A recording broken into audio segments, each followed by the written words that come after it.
Hai Bes, nggak terasa waktu begitu cepat berlalu. Udah weekend aja nih Bes. Semoga semua diberikan kesehatan dan keimanan yang makin hari terus bertambah.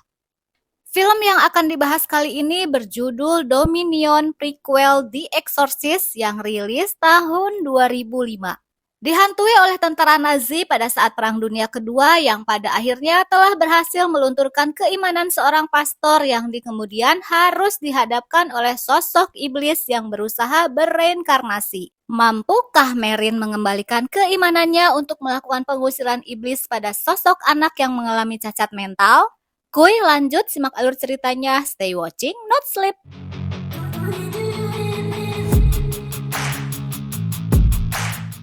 Berlatar belakang pada tahun 1944 di negara Belanda, di mana saat itu sedang terjadi Perang Dunia Kedua. Terlihat seorang pastor bernama Merrin yang dipaksa oleh tentara Jerman memilih beberapa penduduk desa untuk ditembak mati karena tidak ada yang mau memberitahu pelaku pembunuhan atas tewasnya seorang prajurit Jerman yang pada saat itu mulai mundur dari peperangan. In God's name, you cannot do this. You choose. Kejadian itu memang hal yang sulit bagi sang pastor. Namun hal itu sengaja dilakukan oleh seorang perwira tentara Nazi sebagai cara yang efisien untuk merongrong keyakinan Merrin akan kebaikannya sendiri, serta memaksa pastor Merrin melakukan kejahatan untuk menghindari kejahatan yang lebih besar. It's too late, Father. You had your chance. No, please! Traumanya dari pengalaman itu membuat Merrin keluar dari imamat dan masuk ke penggalian arkeologi di Afrika, di mana ia membantu militer Inggris untuk menyelidiki situs penggalian sebuah gereja kuno yang berada di Kenya bagian utara Afrika. Bangunan gereja itu sebagian terkubur di dalam pasir yang terletak di lembah pedalaman suku Turkana. Di sana, Merrin ditemani oleh pastor yang bernama Prancis dan cuma seorang penduduk asli Turkana sebagai penerjemah. Terlihat di sana seorang perwira tentara Inggris yang memimpin penggalian tersebut. Ia adalah Mayor Grenville. Will soon give birth. Sebitwana does not yet have an heir. Di dalam perjalanan hanya menjelaskan seluk-beluk suku Turkana yang dipimpin oleh Sebitwana. Suku Turkana meyakini ada kekuatan jahat yang tersembunyi di dalam gereja tersebut. Setiba di sana, terlihat seorang dokter wanita bernama Dr. Rahel yang bertugas saat proses penggalian dimulai. Di sana mereka bertemu kepala desa yang bernama Emekwi yang akan membantu menyiapkan tempat tinggal mereka di sana. Di tempat penggalian, Merrin merasa heran melihat dinding tembok gereja yang nampak terlihat seperti baru. Merrin juga melihat seorang pekerja yang tiba-tiba tidak sadarkan diri di lokasi itu. Kemudian muncul seorang pria yang terlihat cacat. Dia dikenal warga bernama Cece.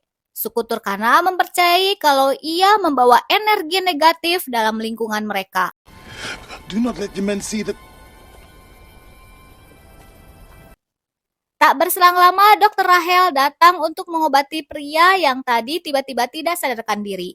Merrin bercerita bahwa dirinya baru saja melihat seorang anak misterius. Rahel juga menceritakan tentang sosok anak itu. Sebelumnya, ia pernah mengobati lukanya akibat pemukulan oleh seorang warga. Warga di sekitar, terutama suku Turkana, menganggap bahwa Cece adalah seorang anak yang sedang dikutuk. They think he's cursed. What he needs is sustained treatment. Malam itu, Merrin tidak sengaja melihat Cece dekat sumur sedang mengerang kesakitan. Ia segera membawanya ke klinik untuk segera mendapatkan penanganan medis, karena terlihat luka yang menganga pada tubuhnya. Setelah ditangani, Rahel menjelaskan lukanya terdapat infeksi dan harus dilakukan pembedahan pada kakinya agar ia bisa sembuh total. Oleh karena itu, Rahel menghubungi dokter ahli bedah dari kota untuk mengoperasi luka di kakinya. Sometimes I think the best view of God is from hell. Di keesokan pagi, Merrin, Prancis, serta Cuma memasuki gereja tua tersebut. Di dalamnya terdapat patung-patung malaikat dari bebatuan. Banyak kejanggalan-kejanggalan di dalam gereja tersebut. Gereja yang seharusnya sebagai tempat ibadah, namun nampak terlihat seperti tempat pertemuan. Ukiran di dinding menggambarkan para malaikat yang sedang perang di surga. dan nampak pahatan iblis Lucifer. Merin berpendapat yang membuat interior bangunan tersebut bukanlah orang biasa, melainkan seniman. Merin mencurigai bebatuan yang ada di tengah bangunan tersebut. Ternyata itu adalah sebuah portal menuju ruang bawah tanah. Di scene berbeda saat pintu rubanah dibuka, Cece nampak gelisah dan cemas seolah mengetahui akan terjadi sesuatu yang mengerikan. What idol could inspire a place like this? Say it's dedicated to him. It's a temple of some kind. Your people would sometimes tell stories of mountain demons to scare us, but Some pagan god of these parts. Cuma? Di dalam ruang bawah tanah tersebut terlihat banyak pahatan dalam bebatuan yang menggambarkan setan. Terdapat patung-patung iblis dan bercak darah manusia yang telah dikorbankan. Dalam rubanah itu seperti tempat pemujaan iblis. Saat perjalanan menuju camp, nampak pemandangan yang aneh dan tidak wajar. Ternak-ternak membunuh binatang pemburu ternak lalu memakannya. Kemudian mereka dihampiri oleh orang-orang suku Turkana yang memperingatkan mereka untuk menghentikan proses penggalian. Mereka mengatakan bahwa gereja itu memiliki kekuatan jahat. Subanabo etiki. Di keesokan hari terlihat Mayor Grenville datang mengunjungi area penggalian. Ia membawa seorang dokter yang akan menangani Cece. I told them to bring her here, but so I've sent some morphine. Di malam hari, prajurit yang bertugas menjaga pintu masuk gereja berencana mencuri benda atau artefak kuno yang ada di dalam gereja. Kejadian itu diketahui oleh Jomo, seorang suku Turkana yang mengawasi gereja tersebut. Malam itu, secara bersamaan, istri Sebituana sedang melahirkan. Ia melahirkan bayi yang aneh dan dipenuhi oleh belatung. Di scene berbeda, terlihat Cece sedang menjalani operasi di bagian kakinya. Di keesokan pagi, Mayor Grenville mendapat informasi jika dua prajuritnya tewas mengenaskan dalam gereja kuno tersebut. Scene berpindah. Mayor Grenville bertanya mengenai kejadian yang menimpa prajuritnya. Lalu Merin menunjukkan beberapa batu yang keluar dari mozaiknya yang diduga dilepas paksa. Perancis berasumsi prajurit yang tewas mencoba menghentikan perampok. Melihat kejanggalan dari posisi si mayat, Merin berpendapat kalau itu bukan perbuatan suku Turkana. Kemudian Cuma menghampiri mereka dan memberitahu bahwa Jomo saksi mata saat kejadian tewasnya kedua prajurit itu. Jomo mengatakan bahwa mereka saling tikam sebelum seorang dari mereka menikam dirinya sendiri. Jomo kembali menerangkan bahwa mereka mengambil perhiasan kemudian muncul kegilaan pada mereka. Namun Grenville tidak mempercayai semua ucapan mereka. Men were with me for years. I trained them. Please, I don't need opinions, Merin.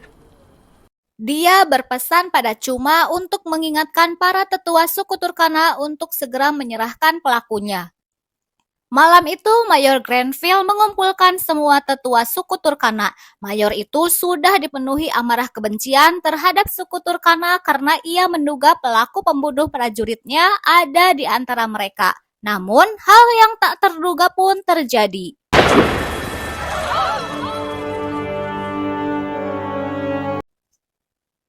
Di keesokan pagi, saat pastor Perancis mengajar anak-anak di kelas, Jomo mendengar adanya ucapan yang dianggap keliru dalam memberikan pernyataan pada anak-anak. Dia menganggap itu pernyataan yang salah yang tidak seharusnya disampaikan pada anak-anak. Jomo, no. You must not.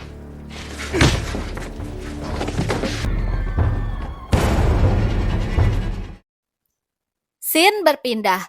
Rahel melihat kesembuhan Cece benar-benar di luar nalar. Ia mengalami penyembuhan yang sangat cepat di luar hitungan secara medis. Kemudian ia bergegas mencari Merin untuk memberitahu perkembangan Cece. Mengetahui hal itu, Perancis menganggap itu sebuah keajaiban. Dia meyakini Cece adalah sosok anak yang dipilih Tuhan untuk membuktikan kebesarannya. Saat pastor Perancis menempelkan kalung rosario pada kening Cece, lalu tiba-tiba Don't ever touch me with that again, priest! Tak lama kemudian Rahel dan Merin pun datang. Pastor Prancis kemudian berkata pada Merin bahwa Cece harus segera dibaptis. Merin menolak keinginan Pastor Prancis. Jika saat ini Cece dibaptis, akan menimbulkan konflik dengan suku Turkana mengingat kejadian Jomo kemarin. Namun, Pastor Prancis bersikeras. Ia meminta bantuan Rahel untuk berkomunikasi dengan Cece. Ternyata Cece pun tidak menolak tawaran Pastor Prancis untuk dibaptis. Cece menginginkan untuk dibaptis di dalam gereja. Cece, inunion, ko papa, kori Papa Francis. Di scene berbeda, Sersan Mayor William melihat Mayor Grenville sedang duduk merenung di atas bebatuan sambil menatap ke arah gereja. Ia terlihat murung dan tidak seperti biasanya. William menganggap kalau itu bukanlah pribadi atasannya. Kemudian Grenville mengatakan suatu pesan untuk Merin yang berisi, "Aku tahu sekarang bagaimana keadaannya selama bertahun-tahun ini. Katakan padanya, tidak ada jalan keluar selain mati." Lalu yang terjadi...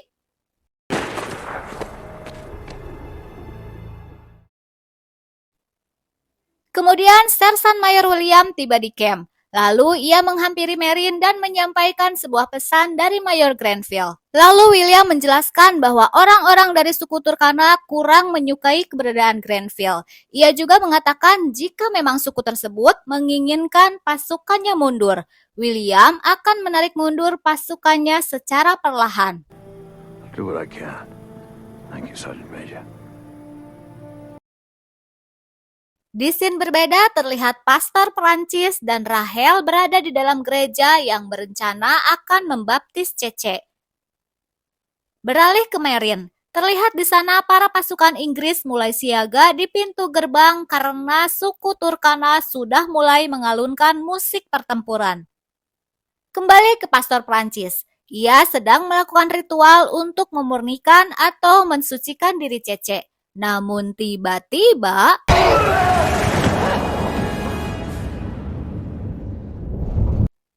Saat ritual itu, Cece menyerang Pastor Prancis dan Rahel. Di scene lain terlihat suku Turkana mulai mendatangi camp. Lalu mereka menyampaikan keinginannya untuk mengubur kembali gereja kuno tersebut. Mereka menginginkan Pastor Prancis karena dia telah membawa kejahatan dan tentara Kristen.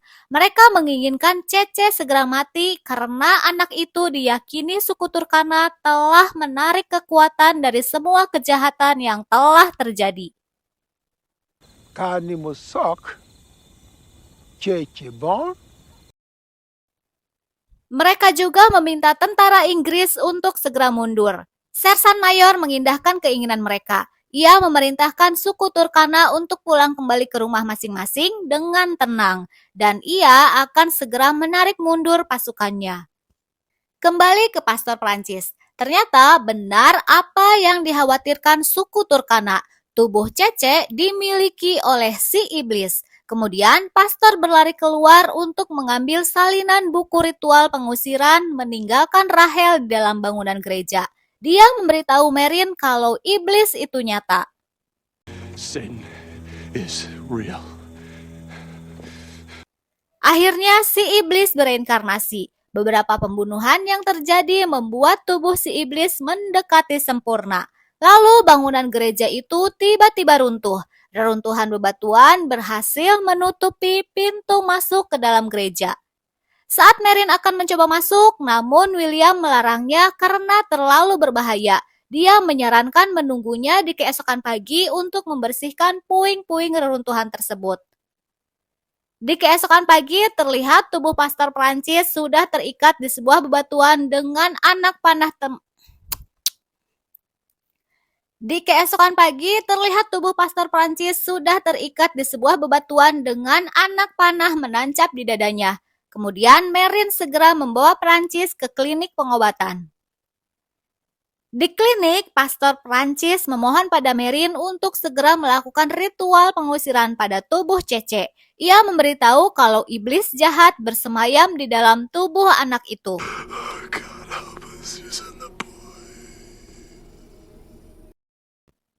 Scene berpindah. Saat Meryn akan membersihkan puing-puing di depan pintu gereja, tiba-tiba bebatuan itu terbuka dengan sendirinya. Meryn pun segera masuk untuk mencari keberadaan Rachel dan Cece.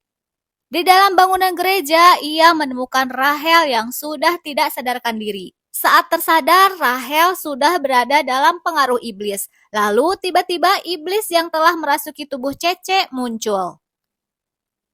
Iblis itu mulai merusak pikirannya dan kembali mengikis keimanannya dengan mengingatkan kejadian di masa lalu Meryn. Iblis itu memberikan kebebasan pada Meryn untuk tidak memperdulikan apa yang akan si iblis perbuat jika ingin selamat. Kemudian Meryn pergi ke camp. Di sana Meryn mulai melakukan pengakuan dosa mengenai dirinya yang sudah tidak mempercayai adanya Tuhan pada saat kejadian di masa lalu. Meryn menganggap Tuhan tidak ada karena sudah membiarkan kekejaman itu terjadi. Saat itulah keimanannya mulai terkikis. Setelah pengakuan dosa, Meryn kini kembali memakai kostum kepastoran yang sudah lama ia tinggalkan. Ia akan mencoba untuk melakukan ritual pengusiran iblis dalam tubuh Cece. Easy, boys. Let Mr. Meryn through. Sesampai di gereja, si iblis mulai menantang Pastor Meryn. Saat ia membacakan doa-doa, iblis itu mulai menyerangnya. Iblis itu menganggap lemah keimanan Meryn. Di luar gedung terlihat suku Turkana dan para prajurit Inggris ikut mendoakan Meryn. Iblis itu berusaha untuk melemahkan keimanannya dengan menunjukkan kembali kejadian di masa lalu. Namun keimanan Meryn kini telah kembali. Ia mulai membacakan doa-doa pengusiran, yang pada akhirnya Meryn berhasil mengusir si iblis dalam tubuh anak itu. Deliver through the coming of the Holy Ghost. My soul burns in hell! I will oppose you!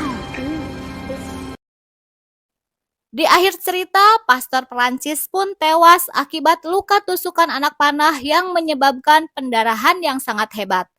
Cece pun berhasil selamat yang sebelumnya ada dalam jeratan si iblis. Warga desa dan penduduk suku Turkana pun akhirnya kembali rukun hidup berdampingan. Seperti biasa, kekuatan sejahat apapun pada akhirnya akan mudah dikalahkan oleh keyakinan kita terhadap kekuatan dan kuasa Tuhan.